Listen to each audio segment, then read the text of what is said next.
au fil de la présentation. Sébastien, bonjour. Bonjour. Alors, tu es directeur du développement des Evolutive Learning Factories à l'ENSAM. Parle-nous un peu de ce contexte, les Evolutive Learning Factories. Oui, c'est un projet d'établissement pour l'école qui vise à rénover tous nos ateliers. On est un des rares établissements encore en France à disposer de machines industrielles à l'échelle 1. Et on a besoin de les mettre à jour, de les amener aux standards de l'industrie actuelle en apportant tout ce qui est IoT notamment. Et donc c'est un programme qui vise à aménager nos machines pour les adapter et à transférer le plus rapidement possible ce qu'on fait en recherche vers la formation. Donc aujourd'hui, je vais vous parler de Génie, jumeaux d'enseignement numérique immersif et interactif. Donc c'est un projet qui est axé sur la formation immersive et collaborative. On y utilise des environnements virtuels pour créer des expériences d'apprentissage les plus engageantes possibles. Alors pourquoi donc nous on est des pédagogues et notre problème, et c'est toujours le même, c'est dans l'industrie, les jumeaux numériques font partie du réel industriel. Comment est-ce qu'on fait pour former nos étudiants à ces outils, à ces nouveaux outils et donc on discute de la meilleure modalité pédagogique à adopter. Le choix qu'on a fait pour un certain nombre de raisons, c'est de développer spécifiquement des jumeaux numériques pour la formation. Et donc l'idée, c'est d'utiliser les jumeaux numériques comme prétexte pour faire passer des notions sur les jumeaux numériques, mais en enseignant autre chose. On fait des TP de forge, de fonderie, d'usinage, etc. avec nos jumeaux numériques. Donc l'idée, c'est qu'on a des étudiants plus ou moins à l'aise avec le numérique. Ils sont très à l'aise pour swiper sur un smartphone. Avec un casque de réalité virtuelle, c'est pas toujours aussi évident. Passer de TikTok aux jumeaux numériques, il y a un gap quand même. Voilà, il y a un gap. C'est évident. Il y a un gap. Donc il y a un besoin d'accompagnement et de formation. On pense souvent à l'accompagnement des enseignants, à la formation des enseignants, mais en fait, il faut accompagner et former aussi les étudiants à ces usages. Et donc on a des industriels qui utilisent de plus en plus les jumeaux numériques. Et donc Génie est né assez naturellement de cette rencontre.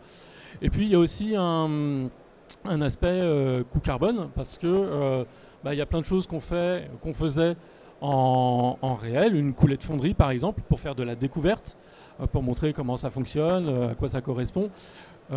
Et il y a plein de choses telle une coulée de fonderie qu'on peut faire en réalité virtuelle, et on économise autant de gaz pour chauffer le métal, de matières premières, etc. etc.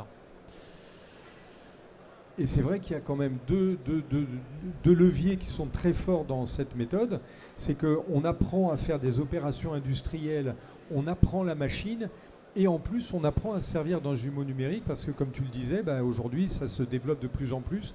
Donc on acquiert un peu cette double compétence aussi, cette gymnastique intellectuelle de travailler avec un jumeau numérique et de travailler avec du réel à côté. Oui, tout à fait. C'est vraiment l'objectif. Je vais le détailler un peu plus loin, mais c'est d'avoir cette connexion entre le virtuel et le réel. Donc, juste pour le contexte, Génie, c'est un projet collaboratif qui a été financé dans le cadre de France 2030. On a obtenu une subvention de 15 millions d'euros, enfin de 9 millions d'euros, c'est un budget de 15 millions d'euros. Il y a 4 partenaires dans Génie, donc il y a Arts et Métiers qui est coordinateur, CESI et CNAM qui sont également des établissements d'enseignement supérieur, et le CEA qui apporte les briques technologiques. Donc comme je vous le disais, c'est un gros budget. C'est le plus gros budget de l'appel à projet auquel on a répondu. C'est plus d'une centaine de personnes qui travaillent sur Génie depuis maintenant 3 ans. Et donc, comme je vous le disais en introduction, l'ambition de Génie, c'est de former aux jumeaux numériques par les jumeaux numériques, par l'usage des jumeaux numériques. Donc on développe des jumeaux numériques technologiques, qui sont des jumeaux de systèmes industriels réels, immersifs et interactifs. Et évidemment, on aborde ça avec beaucoup de questions sur comment est-ce qu'on fait pour enseigner avec ces outils, comment est-ce que ça se passe sur l'usage, l'inclusion, l'accessibilité.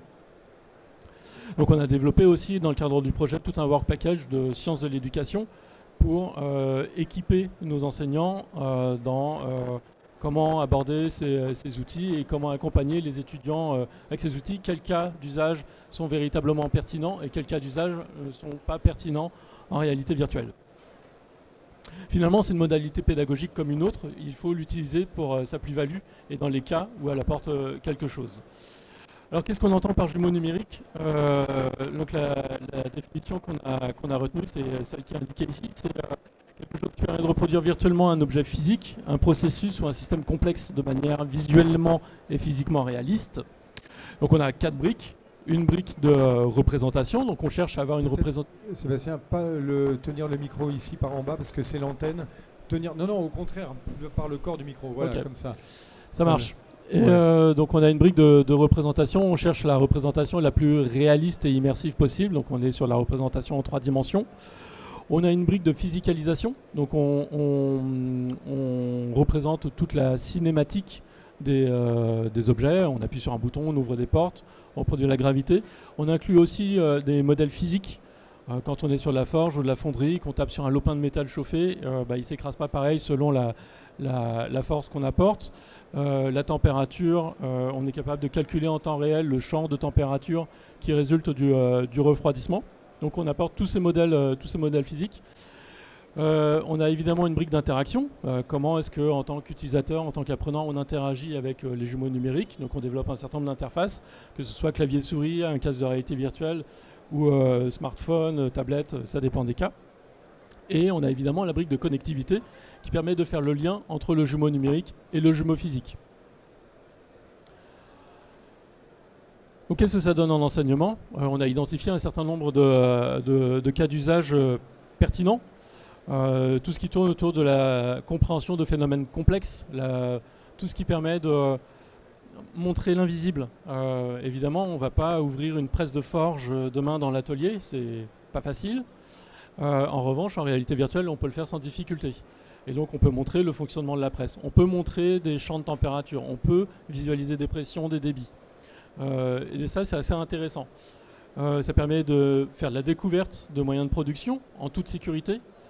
Ça permet de tester des paramétrages qui seraient peut-être dangereux, mais encore une fois, on est en toute sécurité, on peut tester des conditions extrêmes sans risquer d'abîmer le moyen de production et de mettre en danger les personnes qui sont autour.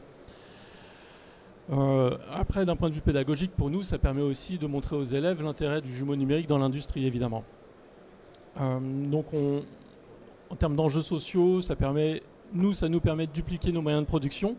Si on a des moyens de production, on a 8 campus à travers la France. On n'a pas tous nos moyens de production sur chacun de nos campus. Donc ça permet à des gens qui sont sur différents campus d'expérimenter des moyens de production qui sont ailleurs. Ça permet d'apprendre sans risque, ça permet de dérisquer des situations, ça permet de faire de la découverte à coût moindre. Ça nous permet aussi d'aller dans les collèges pour faire la découverte des moyens de production, la découverte de l'industrie, de familiariser les élèves avec l'industrie, leur montrer à quoi ça ressemble. Et nous, ça nous permet aussi de maîtriser nos coûts. On a publié un livre blanc sur le sujet. Et très concrètement, qu'est-ce qu'on a développé comme jumeaux numériques? Dans le cadre de ce projet, on a développé une quinzaine de jumeaux numériques. Alors, c'est assez large, hein. On a de la forge, on a un labo de chimie, une voiture électrique. On travaille sur le démantèlement de centrales nucléaires, les écoulements d'air sur des ailes d'avion, un turbo, de la fonderie, de la fabrication additive, de l'usine flexible. Vous avez la démonstration de l'usine flexible juste derrière. Vous avez la démonstration de l'usinage sur le centre de la SOMAB. Vous avez une démonstration de soudage. Alors, c'est pas dans le cadre de génie, mais sur le stand Arts et Métiers, par là-bas. C'est juste, il y a une photo, on la voit d'ici quand on se baisse, il y a une photo c'est pas loin. Arts et Métiers, c'est juste en dessous. Et finalement, Génie, c'est une boîte à outils. Donc on a des démonstrateurs qui sont les 15 jumeaux numériques, mais c'est avant tout une plateforme d'un guide pratique, des bonnes pratiques pour développer des jumeaux numériques pour la formation. C'est une plateforme de diffusion. Pareil, les bonnes pratiques pour diffuser les jumeaux numériques en fonction des cas d'usage. On a développé aussi dans le cadre du projet un campus virtuel qui nous permet de faire le briefing et le débriefing des sessions dans un monde virtuel, parce que ce qui est important, on peut faire la séance de TP avec le jumeau numérique, mais ce qui est important, c'est de pouvoir débriefer avec les apprenants. On a construit aussi des guides pour la création de scénarios pédagogiques et puis des exemples pour tester cette boîte à outils. J'ai une petite vidéo. voilà, qu'on peut déclencher. Donc ça, c'est la fonderie dans notre atelier à Aix-en-Provence. Alors c'est très court, c'est monté, donc voilà, vous n'avez pas les 150 étapes du scénario. Mais dans ce jumeau numérique, on amène les élèves à créer leur moule en sable par fabrication additive. Donc ils peuvent créer leur moule, ils récupèrent leur moule, ils l'assemblent. Et puis après, ils peuvent passer à la coulée. Donc là, c'est une coulée basse pression. Voilà, prépare le moule.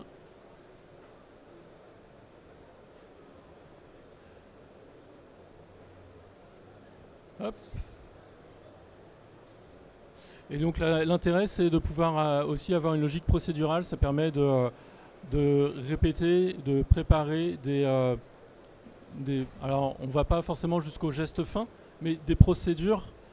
Quelles sont les étapes à respecter pour faire la coulée de fonderie en l'occurrence, mais c'est vrai pour beaucoup d'autres choses. Et tout ce qui est procédure de sécurité, finalement, ouais, tout à quand fait. on rentre dans l'animation comme ça, on s'entraîne à les faire, à les répéter de façon systématique tout pour à fait. qu'après ça soit intégré complètement. Tout à fait. Typiquement, la simulation bloc, si on ne met pas nos équipements de protection individuelle, Ouais. tout ce genre de choses, il y a des scénarios de sécurité qui tournent. Et là, vous avez pu voir la pièce se remplir avec le métal en fusion, et vous avez le champ de température qui est calculé en temps réel avec le modèle physique qui tourne derrière. Voilà. Énorme. Bon, bah, super. On a envie d'y aller. Hein. On a envie d'apprendre avec. Mais venez. Avec un jumeau numérique. Hop là. Ah oui, c'est lui qui est un petit peu fort. Est-ce qu'il y a des questions? Est-ce que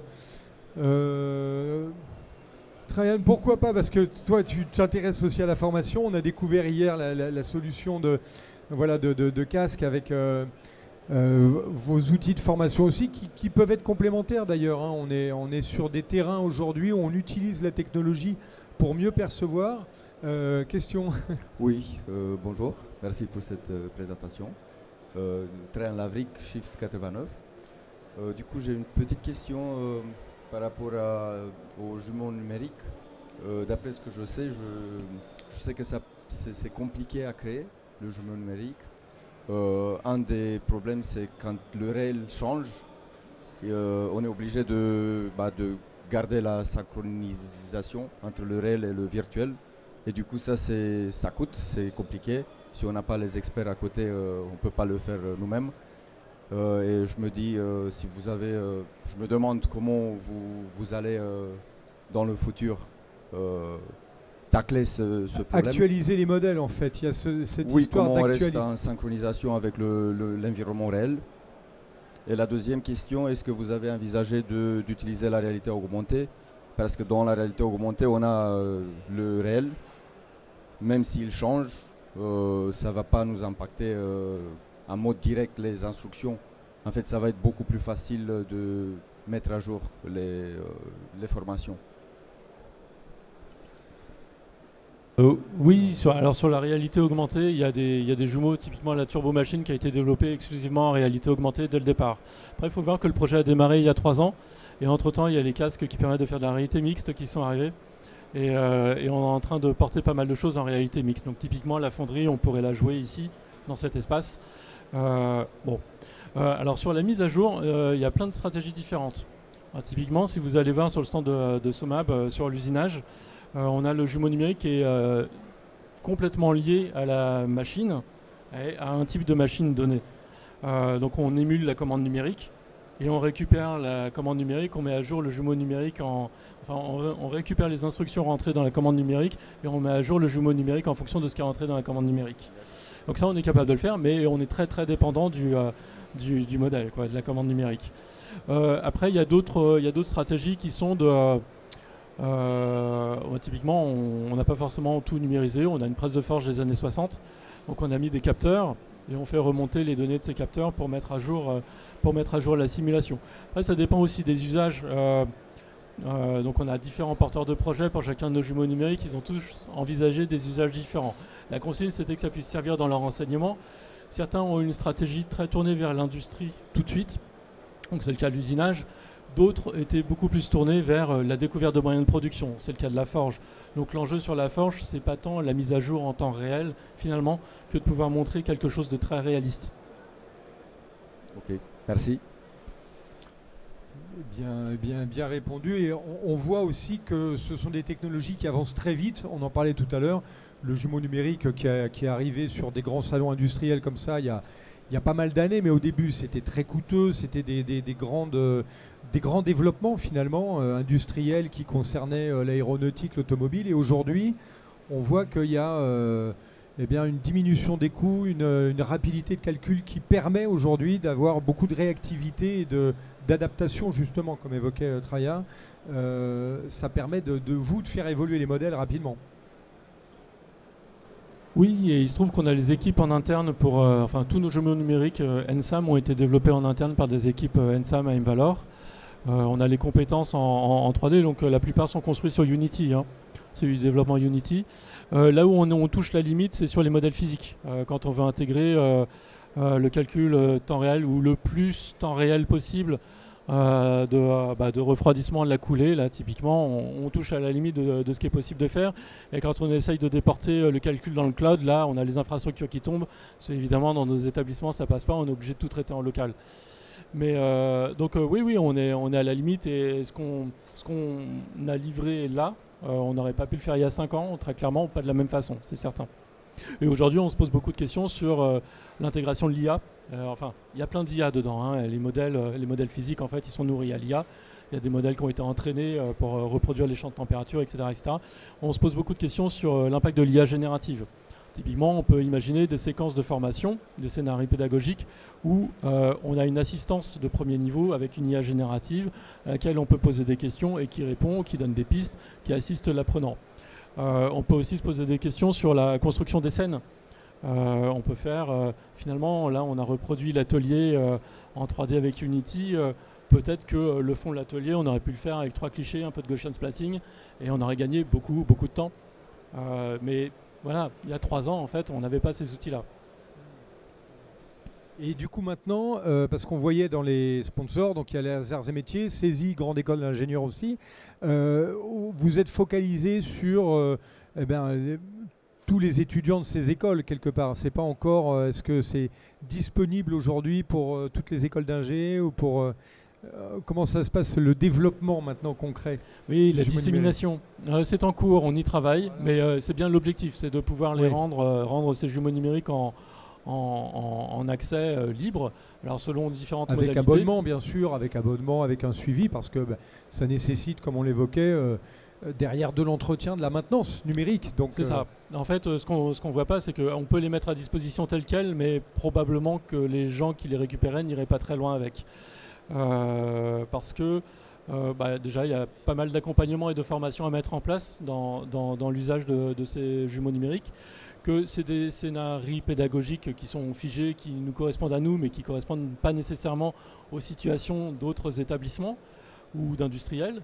Donc il y a aussi un travail de mise à jour et de développement à façon à mettre en place. Donc il y a tout un modèle économique à mettre en place derrière pour assurer l'accompagnement et les développements éventuels additionnels. Mais en tout cas, c'est un sérieux plus pour les étudiants ingénieurs aujourd'hui qui sont par exemple aux arts. C'est quand même un progrès spectaculaire dans la formation.